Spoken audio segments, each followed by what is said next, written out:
안녕하십니까. 법알목 가이드의 박남주입니다. 신성현 변호사입니다. 오늘은 범죄도시2를 보면서 한 번쯤 생각해볼 수도 있었던 법적인 궁금증을 풀어보는 시간을 가져보고자 합니다. 그런데 일단 범죄도시2 여러분들 보셨나요? 안 보셨으면 이 영상 보시면 안 됩니다. 당연히 스포가 들어갈 수밖에 없기 때문이죠. 자, 이제부터 보셨다는 전제로 이야기를 시작해보도록 하겠습니다. 범죄도시2는 필리핀 한인 관광객 연쇄 납치 살인 사건을 모티브로 해서 만들어졌는데요. 마형사랑 전반장이랑 베트남을 같이 가서 막 때려 부시고 총도 쏘고 하면서 결국 한국으로 추방당하게 되죠. 영화에서도 이렇게 추방을 당하는 정도면 실제로라면 다른 나라에서는 정말 아무것도 못할 텐데 범죄자들 그냥 범죄 저지르고 해외로 미입국해버리면 한국에서는 지금도 손을 놓고 있어야 되는지 이것 좀 확인을 해보고 싶어요.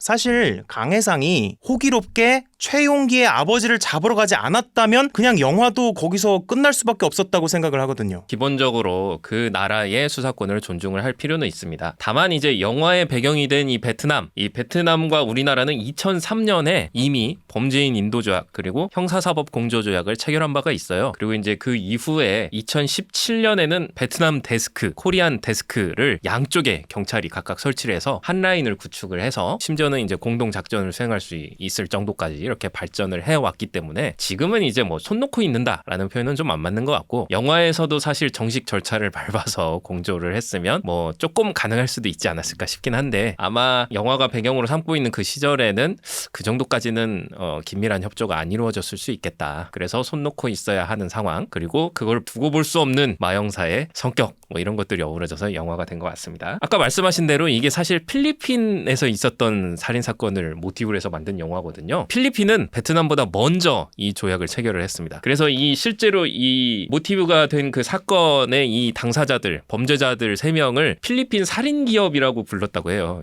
이걸 이제 기업화해가지고 돈을 벌었기 때문에. 근데 이 범죄자들이 2명은 실제로 잡혀서 국내에 송환돼가지고 무기징역을 선고받아서 확정이 됐습니다. 그리고 나머지 1명은 한국 경찰과 필리핀 경찰의 합동작전으로 검거가 돼서 필리핀 유치장에 있다가 극단적 선택을 해서 세상을 떠난 걸로 그렇게 돼 있습니다. 그러니까 아무것도 못한다. 이거는 이제는 사실이 아닌 걸로. 하지만 확실히 제약은 받는다. 이 정도로 정리할 수 있을 것 같습니다. 자, 그럼 이번에는 진실의 방입니다. 진실의 방이 베트남에서도 열렸었죠. 영화상에서. 진실의 방으로. 그런데 이게 실제로도 있었던 일을 모티브로 나온 장면이라고 하더라고요. 신변님 이거 불법 맞나요? 진실의 방? 그렇죠. 이게 사실은 범죄도시 1 때도 그렇고 재미 요소 중 하나긴 하잖아요. 이번에도 이제 형은 다 알 수가 있어 하면서 저도 재밌게 보기는 했는데 엄밀하게 따지면 불법이 맞습니다. 그리고 만약에 제가 이 범죄자의 변호를 맡게 된다면 이 부분을 집중 공략할 것 같고요. 형법 제125조에 규정이 되어 있습니다. 이 규정을 보면 재판, 검찰, 경찰, 뭐 그 밖에 인신구속에 관한 직무를 수행하는 자 또는 이를 보조하는 자가 그 직무를 수행하면서 형사 피의자나 그 밖의 사람에 대하여 폭행 또는 가혹행위를 한 경우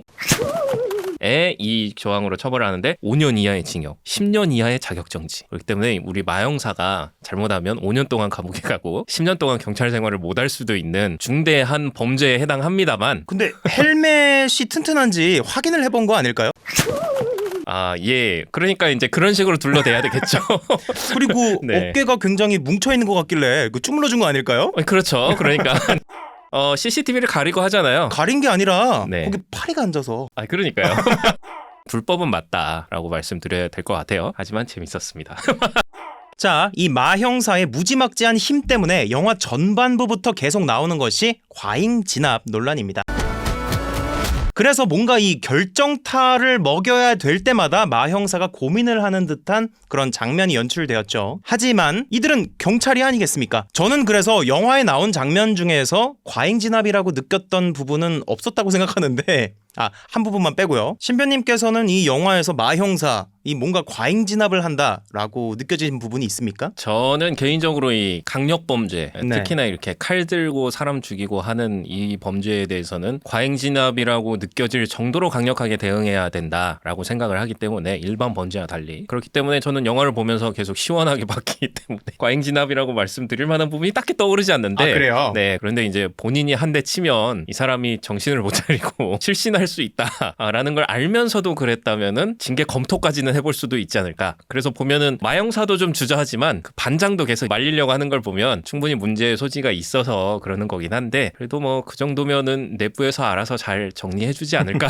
싶은데 그러면은 법적으로 마영사처럼 이 괴력을 갖고 있는 사람은 물리력 행사에 있어서 남들보다 좀 더 엄격한 기준으로 그렇게 판단받을 수 있다는 말씀이신가요? 그렇죠. 이 법 공부를 하시는 분들은 형법 강론을 처음 시작하면 이제 살인죄를 공부를 하게 되거든요. 거기에 등장하는 여러 판례 중에 하나가 있는데 인체 급소를 잘 아는 무술교관 출신이 이 상대방의 울대, 괄호하고 성대 여기를 가격해서 피해자가 사망을 했다. 이 경우에 살인의 범위를 인정할 수 있다라고 되어 있습니다. 그렇기 때문에 마영사 정도의 괴력을 지닌 사람이 명치 부근을 가격한다든가 뭐 울대를 가격한다든가 머리를 가격한다든가 하면은 뇌사나 사망에 대한 고의가 인정될 수도 있는 거죠. 그렇기 때문에 일반인하고는 확실히 다르게 그렇게 판단을 한다라는 거 유념하셔야겠습니다. 제가 뭔가 이 과잉진압 느낌이 난다라고 생각했던 한 장면은 마지막에 강혜상이한테 살짝 고민하다가 얼굴에 펀치를 시원하게 꽂아버리는 그 장면. 이건 약간 감정이 들어간 것 같긴 해요. 물론 제가 그러면서 볼 때도 시원하긴 했지만 그렇죠. 예. 그게 살아있을 수 있을까요?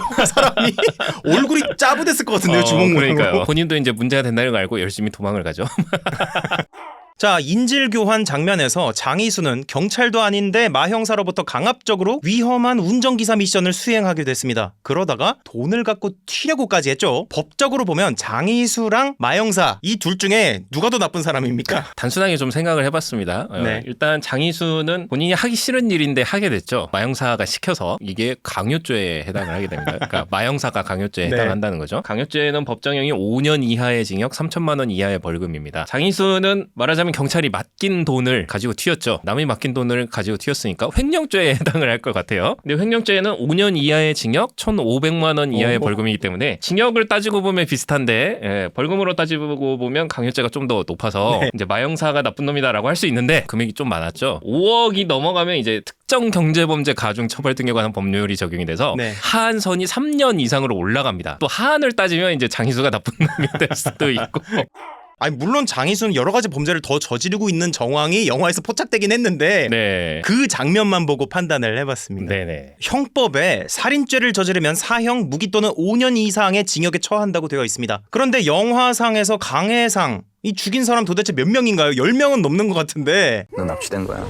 아무튼 이렇게 여러 명을 죽이면 형량이 어떻게 될까요? 강혜상 형량 예측 좀 부탁드립니다. 아니 이건 무조건 사형 아닙니까?